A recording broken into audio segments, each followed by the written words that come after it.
नमस्कार साथियों, हंस वाहिनी जीके क्लासेज में आप सभी लोगों का हार्दिक स्वागत। मैं रणवीर सिंह राठौड़ और हम लोग पढ़ेंगे साथियों दक्षिण भारत का एक और महत्वपूर्ण राजवंश, और वो है साथियों वातापी के चालुक्य। पढ़ने के बाद हमने वेंगी के चालुक्य पढ़े और मैंने आप लोगों को उसी समय बताया था कि एक और शाखा जिसकी हम बात करते हैं पश्चिमी चालुक्यों की शाखा, तो उसी को हम शुरू करते हैं और उसका नाम है साथियों बहुत ही महत्वपूर्ण है कल्याणी के चालुक्य। ठीक है, और कल्याणी के चालुक्यों के बारे में कोई बहुत ज़्यादा लंबा चौड़ा विवरण मिलता नहीं है, तो कुछ चीज़ें हैं जो वहाँ से सीधे ही प्रश्न आ जाते हैं, तो अपनी इस बहुत ही छोटी सी क्लास में हम इन चीज़ों को कवर कर लेंगे और मैं आशा ही नहीं पूरा मुझे विश्वास है कि आपको ये इसी समय याद हो जाएगा।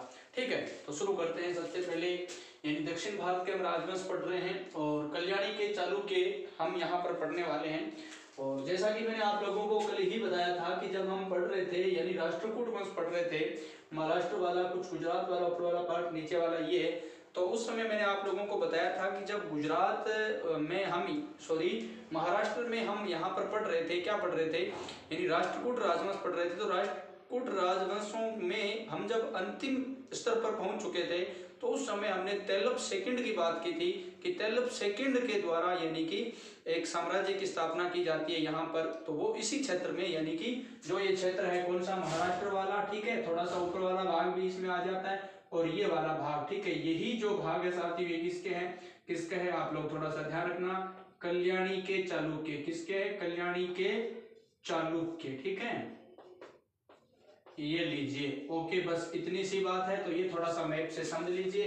अब देखिए आ जाइए इधर, तो सबसे पहले कल्याणी के चालुक्य हम पढ़ेंगे। दो भागों में बांट लिया, एक जगह तो सामान्य परिचय, एक जगह इनके शासक है। तो सबसे पहले सामान्य परिचय में क्या बात होगी कि ये जो शाखा है इनकी पश्चिमी चालुक्यों की शाखा है। कौन सी शाखा है, पश्चिमी चालुक्य। पूर्व में वेंगी हमने पढ़ा था, आपको पता है, इधर वातापी पढ़ा था। ठीक है, और संस्थापक कौन है साथियों, तैलप सेकंड है। बस यही प्रश्न सबसे इंपॉर्टेंट है कि इसका संस्थापक कौन है, तैलप सेकंड है। ठीक है, उसके बाद देखिए काल की बात करेंगे हम लोग, तो 973 की बात कर रहे हैं साथियों। 973 यानी 973 से लेकर के 1280 तक इनका पूरा काल है। कोई रटने की आवश्यकता नहीं, बड़ी बड़ी मतलब दिमाग में रहना चाहिए कि इतने समय इन्होंने शासन किया था। ठीक है, बस मूल स्थान कहाँ इनका, कन्नड़ प्रदेश था इनका मूल स्थान। तो ठीक है, ये थोड़ा सा ध्यान रख लेना।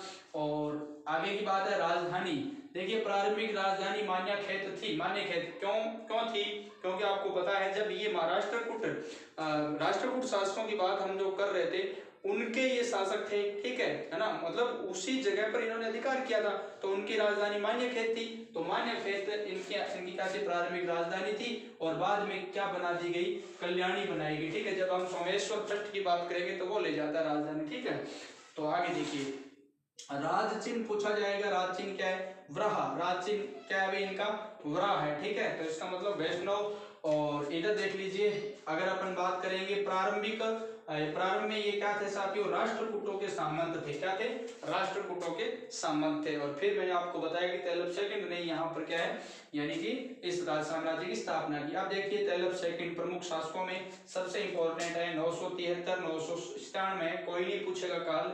ये क्या इस वंश का संस्थापक है। ठीक है, और ये करक सेकंड को हरा करके, आपको याद है ना राष्ट्रकूट शासक करक सेकंड हम लोग पढ़ रहे थे। एक तो करक चाचा था वो, ठीक है, और ये करक सेकंड को हराया और इन्होंने एक उपाधि भी धारण की थी अश्वमाल। ठीक है, इस करक सेकंड को हरा करके मतलब राज्य की स्थापना कर दी, किसकी, यानी कल्याणी के चालुक्य राजवंश की। और परमार शासक इसने मुंज को भी हराया था ना, मुंज परमार को भी इसने क्या कर दिया था, हराया था। इसके दरबार में बहुत इंपॉर्टेंट है, इन तैलप सेकंड को पढ़ रहे हैं। दरबार में एक व्यक्ति था जिसका नाम था मेरुतुंग। क्या नाम था, मेरुतुंग। और इस मेरुतुंग की जो रचना है उसका नाम क्या है, प्रबंध चितामणि है। बार बार परीक्षाओं में पूछा भी जाता है, तो ध्यान रखना प्रबंध चितामणि। यानी कि अपन भारत के एक तरीके से है ना साहित्य, कला और सभी चीजें इतिहास इस पूरे टॉपिक में ले रहे हैं। ठीक है, आगे लीजिए सताश्रय। एक सताश्रय नामक शासक हुआ था, कोई नहीं पूछेगा। महमूद गजनवी का आक्रमण हुआ इसके समय, बस कुछ भी नहीं है। जय सिंह द्वितीय एक शासक हुआ इसके बाद। जो भोज परमार है ना, इसने भोज परमार, ये खुद भोज परमार से क्या हो गया था, पराजित हो गया था। देखो परमार वंश इनके समकालीन था, उसकी भी मालवा में परमार वंश, इसकी भी चर्चा हम यहाँ पर करने वाले हैं। जब हम यहाँ पर मालवा वाला भाग पढ़ेंगे तो यहाँ पर हम परमार वंश को भी पढ़ने वाले हैं। ठीक है, तो चर्चा करेंगे इसकी भी। तो देखिए तो भोज परमार से ये पराजित हो गया। अब लीजिए इस वंश का सर्वाधिक महत्वपूर्ण शासक है सोमेश्वर फर्स्ट। सोमेश्वर फर्स्ट ध्यान रखना 1043 से 1068 तक ये शासन करता है। एक चीज ध्यान रखना, सोमेश्वर फर्स्ट गुजरात के चालुक्य है, उधर हम वो भी बात करेंगे, अभी वहां तक पहुंचे नहीं है, ठीक है। तो ये है साथियों इसकी राजधानी। सबसे पहले ये क्या काम करता है सोमेश्वर फर्स्ट, कल्याणी की जगह भोज परमार को क्या कर देता है ना, थोड़ा सा ध्यान रखना, राजधानी तो कल्याणी बना लेता है, किसकी जगह, मान्यखेत की जगह, और साथ साथ में भोज परमार को भी क्या कर देता है, हरा देता है, ठीक। और उसके बाद देखिए वीर राजेंद्र चोल नामक एक शासक होता है, इससे है ना बहुत इंपॉर्टेंट है, इससे ये खुद क्या हो जाता है, हार जाता है और तुंगभद्रा में आत्महत्या कर लेता है। सर्वाधिक प्रभावशाली तो होता है लेकिन कोई ज्यादा विशेष छाप ये छोड़ नहीं पाता, ठीक है।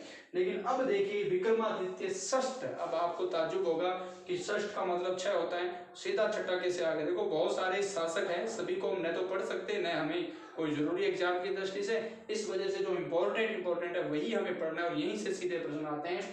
तो देखिए विक्रमादित्य षष्ठ है ना 1076 से 1126 तक शासन करता है, ये सर्वाधिक शक्तिशाली शासक यही है और एवं महान शासक भी इसे ही कहा जाता है। और 1076 ईस्वी में क्या होता है साथियों, चालुक्य, गौर करना, चालुक्य विक्रम संवत का प्रचलन करवाता है। ये 1076 ईस्वी में चालुक्य विक्रम संवत का ये क्या करता है, आरंभ करता है। तो थोड़ा सा ध्यान रखना, इसने चलाए। और उसके बाद एक और इम्पोर्टेंट बात कि इसका दरबारी था, है ना, इसके दरबारी कौन थे, 2 व्यक्ति बहुत इंपॉर्टेंट है। एक तो है विज्ञानेश्वर क्या करता है, एक मतलब रचना लिखता है जिसका नाम है मिताक्षरा। क्या नाम है, मिताक्षरा। हिंदू लिपि का ग्रंथ है मिताक्षरा, ध्यान रखना। याज्ञवल्क्य के स्मृति पर ये टीका है, ठीक है। वैसे ये इतनी कोई जरूरी याद करनी नहीं है, विज्ञानेश्वर मिताक्षरा याद कर लेना, ठीक है। और एक व्यक्ति है जिसका नाम है विल्हण। क्या नाम है, विल्हण। तो विल्हण की जो रचना है उसका नाम है विक्रमांक देव चरितम, ठीक है। तो ये भी बात आप लोग याद करना, विल्हण की रचना क्या है, विक्रमांक देव चरितम, तो ये इसकी रचना है। और लास्ट सोमेश्वर कौन सा है साथियों, यानी 4 नंबर, सोमेश्वर चतुर्थ, ठीक है, अंतिम शासक था और बहुत इंपॉर्टेंट है, ध्यान रखना। ये इसका अंतिम शासक था 1184 से 1200 तक, ठीक है। तो बहुत इंपॉर्टेंट है, ये हो गया आपका पूरा का पूरा राजवंश, अंतिम शासक ये था। इसके बारे में क्या याद करनी है, देखो सबसे इंपॉर्टेंट चीज ये है कल्याणी, मतलब कल्याणी के चालुक्य तो इनकी राजधानी आरंभ में है ना, तो मैंने आपको बताया मान्यखेत थी, बाद में कल्याणी, ठीक है। और या इसका संस्थापक कौन है, तैलप सेकंड है। मूल स्थान की कोई जरूरी नहीं है और प्रारंभ में ये राष्ट्रकूटों के सामान थे, हो गया, बाद में कल्याणी की है ना, कल्याणी राजधानी बनाई गई। तैलप सेकंड के बारे में मैंने आपको बता दिया, इसने कर्क सेकंड राष्ट्रकूट शासक को हरा दिया। ये दरबारी याद कर लेना, मेरुतुंग, प्रबंध चिंतामणि, बात पूरी हो गई, इसमें कोई इंपॉर्टेंट है नहीं। और यहाँ पर ये भी सोमेश्वर राजधानी कल्याणी को बनाता है और ये सबसे ज्यादा इंपॉर्टेंट है। और विक्रमादित्य ये सर्वाधिक शक्तिशाली है, 1076 में चालुक्य विक्रम संवत का प्रचलन कर देता है। और दरबारी का नाम क्या है, विज्ञानेश्वर, जो मिताक्षरा लिखता है। और ये विल्हण का लिख रहा है, विक्रमांक देवचरितम लिखता है। अंतिम शासक कौन है साथियों, सोमेश्वर। बस छोटी सी कक्षा थी, पूरी होगी, याद हो जाएगी आपको। आशा करता हूँ आपको ये कक्षा पसंद आई होगी साथियों। अब मैं इस कक्षा की समाप्ति की घोषणा करता हूँ और मिलेंगे अगली कक्षा में जल्दी ही। जय हिंद साथियों, जय भारत।